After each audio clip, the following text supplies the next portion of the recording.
Hej med jer. Vi er jo blevet spurgt om, hvordan vores gildesal ser ud, og hvor mange er der egentlig plads til herinde. Så jeg vil da lige give jer en rundvisning. Der er herude, hvor man kan parkere.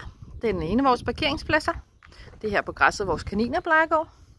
Så kommer vi ind her i gildesalens indgangsparti, hvor vi går ind i den gamle restaurant, som nu er vores gildesal. Herinde er der i dagens anledning dækket op, fordi vi skal have arrangement senere i dag. Så det er en af mulighederne, man kan vælge.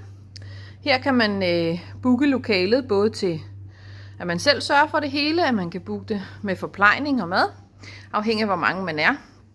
Så kan man også leje det, så man har baren og bartender. Herinde er der plads til 50 siddende gæster.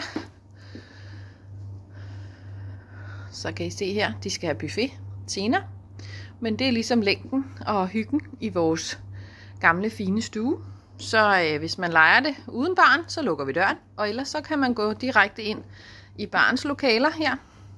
Så der har vi vores fine bar og billiardbord, og der er mulighed for at spille dart i løbet af aftenen også. Men det var en lille rundvisning til jer. God dag!